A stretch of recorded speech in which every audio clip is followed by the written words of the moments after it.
رسول اکرم صلی اللہ علیہ وسلم نے ارشاد فرمایا قیامت کے دن لوگ موج در موج ہوں گے، لوگوں کا گویا ایک سمندر ہوگا۔ اس حال میں لوگ قیامت کی اس ہولناکی سے باہر نکلنے کے لیے، قیامت کے اس بھیانک منظر سے آگے بڑھنے کے لیے سب سے پہلے حضرت آدم علیہ السلام کی خدمت میں پہنچے، کیونکہ آدم تمام انسانوں کے باپ ہیں، وہ ابو الانسانیت ہیں، تو اس لیے تمام لوگ اپنے باپ کی خدمت میں پہنچیں گے، عرض کریں گے کہ آج ہماری سفارش آپ فرما دیں، ہمارے لیے آپ شفاعت کر دیں۔ آدم علیہ السلام کہیں گے ہاں ساری انسانیت کا باپ تو میں ہوں، لیکن یاد رکھو لست لہا، میرے اندر یہ طاقت نہیں کہ میں تمہاری سفارش کر سکوں، مجھے اتنی جرأت نہیں کہ میں تمہارے حق میں شفاعت کر سکوں۔ ہاں چلے جاؤ خلیل الرحمن کے پاس چلے جاؤ، ابراہیم کے پاس چلے جاؤ، کیونکہ وہ اللہ کے دوست تھے، خلیل اللہ تھے، وہ ہو سکتا ہے کہ وہ دوستی کا حق نبھائے۔ تو اس لیے لوگ حضرت آدم کے کہنے پر ابراہیم علیہ السلام کی خدمت میں جائیں گے، حضرت ابراہیم علیہ السلام سے بھی گزارش کریں گے کہ آپ تو اللہ کے خلیل ہیں، اللہ کے دوست ہیں، آپ ہمارے حق میں اللہ سے سفارش کر دیجئے، شفاعت کر دیجئے۔ حضرت ابراہیم کہیں گے ہاں میں اللہ کا دوست ہوں، لیکن آج مجھے بھی یہ ہمت نہیں کہ اللہ کے سامنے میں بول سکوں، تمہارے لیے شفاعت کر سکوں، تمہارے لیے سفارش کر سکوں۔ لست لہا، میں اپنے اندر وہ ہمت نہیں پا رہا ہوں۔ ہاں جاؤ، ایک وہ بھی پیغمبر ہے جو اللہ سے ہمیشہ بات کیا کرتا تھا، وہ ہمیشہ اللہ سے گفتگو کرنے والا تھا، جاؤ موسیٰ کے پاس جو کلیم اللہ ہے، تمہارا کام بن سکتا ہے۔ حضرت ابراہیم کے کہنے پر لوگ حضرت موسیٰ کے پاس جائیں گے اور ان سے سفارش کے لیے گزارش کریں گے۔ حضرت موسیٰ فرمائیں گے تم اس سے شاید یہ سمجھ کر کہ میں تو دنیا میں اللہ سے بات کرتا تھا، گفتگو کرتا تھا، جب جی میں آئے میں اللہ سے گفتگو کر لیا کرتا تھا، اللہ مجھ سے ایک سوال کرتا، سوال کا چھوٹا سا جواب ہوتا، اللہ پوچھتے ہیں ما تلک بیمینک یا موسیٰ، اے موسیٰ تمہارے سیدھے ہاتھ میں کیا ہے؟ موسیٰ آسان سا جواب دے سکتے تھے، ہی عصایا، یہ میری لاٹھی ہے، اتنا کافی تھا۔ لیکن اللہ سے بات کرنے کا جو مزہ موسیٰ کو ملتا تھا، انہوں نے چھوٹے سوال پر بھی لمبا جواب دیا تھا، کہا اے اللہ یہ میری لاٹھی ہے، میں اس سے اپنے بکریوں کو ہانکتا بھی ہوں، اسی سے ان کے لیے پتے جھاڑتا بھی ہوں، اور ضرورت پڑے تو اسی کا سہارا بھی لے لیتا ہوں۔ اے لمبی چوڑی اللہ سے گفتگو میں جو مزہ تھا، میرے بھائیوں جو نماز ہم پڑھتے ہیں اللہ سے بات کرنے کا ذریعہ ہے، جو قرآن پڑھتے ہیں اے اللہ سے ہم کو گفتگو کرتا ہے، ہمیں نہ نماز کے لیے اور نہ ہی قرآن کے لیے ہمارا دل مائل ہوتا ہے، ہم نماز کے لیے وہ آمادگی کا اظہار نہیں کرتے، یہ تو اللہ سے گفتگو کا ذریعہ ہے۔ موسیٰ علیہ السلام فرمائیں گے دنیا میں تو بات کرتا تھا، لیکن آج تو رب اپنے پورے جاہو جلال میں ہے، رب کے کون بات کر سکے گا؟ موسیٰ میں وہ ہمت نہیں ہے کہ وہ اللہ کو بات کر سکے۔ جاؤ عیسیٰ کے پاس چلے جاؤ، وہ روح اللہ تھے، وہ اللہ کے کلمہ تھے، اللہ کے امر کن سے اللہ پاک نے ان کو پیدا کیا تھا۔ جاؤ، ہو سکتا ہے عیسیٰ تمہارا کام کر کے دے دے، وہ تمہارے لیے سفارش کر سکتے ہیں۔ تمام انسانوں کا یہ سمندر، تمام آدم کی یہ اولاد جائے گی عیسیٰ علیہ السلام کی خدمت میں۔ ان سے گزارش کرے گی کہ آج ہمارا مشکل وقت ہے، آپ ہمیں ساتھ دے دیں، اللہ کے حضور ہمارے لیے شفاعت کر دیں، سفارش کر دیں۔ حضرت عیسیٰ علیہ السلام وہ جلیل القدر پیغمبر تھے، اللہ نے ان کو ایسے ایسے معجزے دیے تھے، مٹی سے اپنے ہاتھوں کے ذریعے وہ ایک چڑیا کی شکل بناتے، اس میں پھونک مارتے، اللہ اس میں جان ڈال دیتا اور اس کو اڑا دیتے تھے۔ کوئی مردہ ہوتا دم کر دے کھڑا ہو جاتا، مادر زاد نابینا ہوتا وہ اس پر پھونک مارتے وہ بینا ہو جاتا، اسے آنکھوں میں روشنی آ جاتی، کوڑ کی بیماری والا اس پر دم کرتے وہ اچھا ہو جاتا، لا علاج بیماریاں ختم ہو جاتی۔ یہ اپنے زمانے کے اتنے معجزے رکھنے والے پیغمبر انسانوں سے کہہ دیں گے لست لہا، آج میرے اندر اتنی ہمت نہیں ہے کہ میں تمہارے لیے سفارش کروں۔ اور پھر وہ راستہ بتائیں گے، ہماری امید کی ہماری آخری امید کوئی اور نہیں ہو سکتا، وہ وہی ہو سکتا ہے جسے اللہ نے رحمت بنا کر بھیجا ہے۔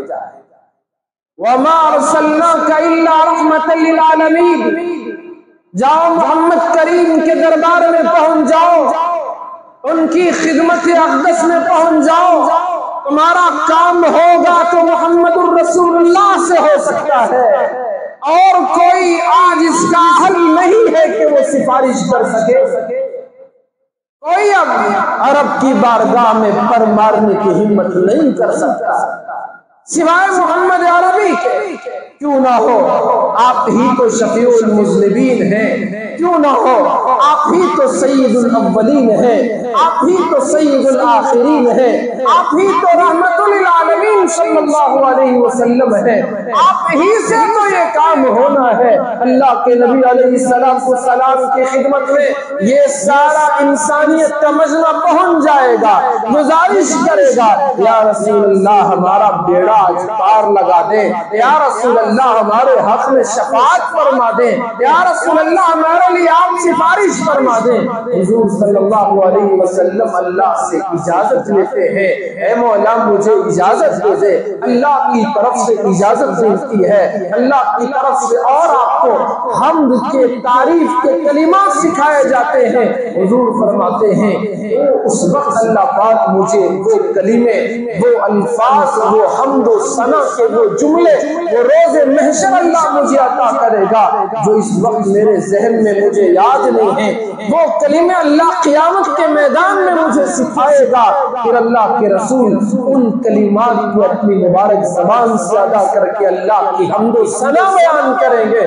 اس کے بعد آپ سجدے میں چلے جائیں گے، آپ لمبا سجدہ کریں گے، رب کی طرف سے اعلان ہوگا ارفع راسک، اے محمد میرے محبوب اپنے سر کو اٹھائیے، قل یسمع لکا، آپ کہیں آپ کے کہنے کو سنا جائے گا، سل آپ مانگے تو عطا، جو مانگے آپ کو عطا کر دیا جائے گا، اشفع آپ سفارش کریں، تشفع آپ کی سفارش کو قبول کر لیا جائے گا۔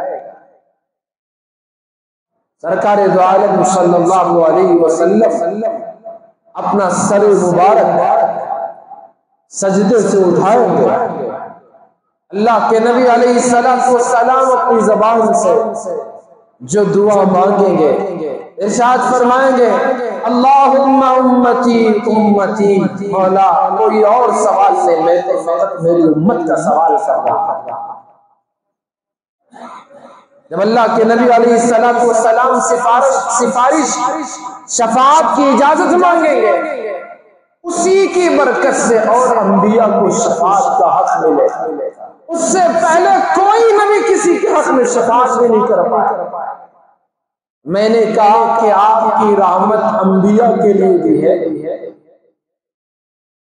آپ اور نبیوں کے لیے بھی رحمت ہے۔ اگر آپ اجازت نہ لیتے، شفاعت کا حق نہ ملتا تو نبیوں کو بھی نہ ملتا۔ تو آپ دعا کریں اللہم امتی امتی، میرے مولا کوئی اور سوال نہیں، فقط میری امت کا سوال۔ اللہ تبارک و تعالی رسول اکرم صلی اللہ علیہ وسلم سے فرمائیں گے میرے محبوب انطلق جائیں اور ہر اس شخص کو جو جہنم کا مستحق ہو چکا تھا اس کے دل میں جو کے دانے کے برابر، جو گیہوں کی طرح ایک دانہ ہوتا ہے اس کے برابر جس کے دل میں ایمان ہو، اس سب کو سب جہنم سے نکال کے لا۔ اللہ کے نبی علیہ السلام جائیں اور اپنے امت میں سے جس کے دل میں اتنا ایمان ہوگا اس کو نکالیں گے۔ پھر حضور فرماتے ہیں پھر رسول اکرم صلی اللہ علیہ وسلم دوبارہ انہی کلمات کے ذریعے جو اللہ آپ کو سکھائے گا پھر سے اللہ کی حمد و ثنا بیان کریں گے اور دوبارہ سجدے میں چلے جائیں گے۔ پھر اللہ کی طرف سے اعلان ہوگا یا محمد میرے محبوب اے قابل تعریف شخص ارفع راسک، اپنے سر کو، اپنے مبارک سر کو اٹھائیے۔ پھر کہا جائے گا قل، آپ کہیں یسمع لک، آپ ہی کی تو سننے کے لیے قیامت قائم ہے۔ سل تعطیٰ، مانگے آپ کو نواز دیا جائے، جو مانگے دے دیا جائے گا۔ واشفع تشفع، سفارش کرو کسی کے حق میں، سفارش آپ کی قابل قبول ہے۔ رسول اللہ صلی اللہ علیہ وسلم اپنا سر مبارک اٹھائیں گے۔ اب کیا سوال بدل جائے گا؟ سوال اپنے والدین کا ہوگا، سوال اپنی اولاد کا ہوگا، سوال اپنے خاندان کا ہوگا، یا سوال اپنی ذات کا ہوگا؟ خدا کی قسم کسی اور کا سوال نہیں، دوبارہ سوال ہوگا تو پھر حضور کہیں گے اللہم امتی امتی، میرے مولا میری امت کا کیا ہوگا؟ اس امت نے رسول اللہ صلی اللہ علیہ وسلم کو بڑی ایذائیں پہنچائی ہے۔ جو امت اللہ کے نبی کے حکموں کو نعوذ باللہ کہتے ہوئے ڈر محسوس ہو رہا ہے، اپنے پیٹھ پیچھے پھینک دیا ہے۔ جس امت کو اپنے محبوب کی سنت سے محبت نہیں ہے، آپ کا مبارک طریقہ ہمیں بھلا نہیں لگتا، آپ کی تعلیمات ہمیں اچھی نہیں لگتی، آپ کی ہدایات پر عمل کرنا ہمارے لیے اچھا نہیں لگتا، وہ نبی پھر بھی سر اٹھائے تو کہتے ہیں اللہم امتی امتی، میرے مولا میری امت پر رحم فرما دے، فقط ایک سوال تیرے سامنے ہے۔ پھر اللہ فرمائیں گے انطلق میرے محبوب، آپ جائیں ہر اس شخص کو بھی جہنم سے نکال لے جس کے دل میں رائی کے دانے کے برابر ایمان۔ پہلے جو کے دانے کے برابر حکم تھا، اب ہے جس کے دل میں رائی کے دانے کے برابر ایمان ہے۔ اللہ کے نبی علیہ السلام اس جماعت کو بھی نکال دیں گے جن کے دلوں میں رائی کے دانے کے برابر ایمان ہوگا۔ پھر حضور فرماتے ہیں تیسری مرتبہ میرا وہی کام ہوگا جو کلمے اللہ نے سکھائے، ان کلمات کے ذریعے میں اللہ کی تعریف بیان کروں گا اور پھر سجدے میں چلا جاؤں گا۔ میرا رب مجھے منائے گا اور مجھے کہے گا اپنا سر سجدے سے اٹھائیے اور مانگے، آپ کو دے دیا جائے گا۔ آپ سفارش کریں، آپ کی سفارش قبول کر لی جائے گی۔ اللہ کے نبی اپنا سر سجدے سے اٹھائیں گے اور اللہ سے تیسری دفعہ بھی سوال کریں گے تو اپنی امت کا سوال کریں۔ میرے بھائیوں، کہاں ہم کھوئے ہوئے ہیں، کس گمراہی کا شکار ہے، کس دلدل میں پھنسے ہوئے ہیں۔ آج مسلمان اللہ کے نبی علیہ السلام کی محبت جیسے دل میں رکھنی چاہیے ویسی محبت اس کے دل میں نہیں پاتا ہے، وہ غیروں کی محبت کو دل میں پالتا ہے، وہ دنیا کی محبت کو تو دل میں پالتا ہے۔ اور جس نبی کے بارے میں خود نبی اکرم نے فرمایا تمہارے ایمان کا اعتبار اس وقت ہی ہوگا جبکہ تمہارے دل میں میری محبت تمہاری اولاد سے زیادہ، تمہارے ماں باپ سے زیادہ، تمام انسانوں سے زیادہ، غرض ہر چیز سے زیادہ اگر تمہارے دلوں میں میری محبت ہو تبھی تمہارے ایمان کا اعتبار ہوگا۔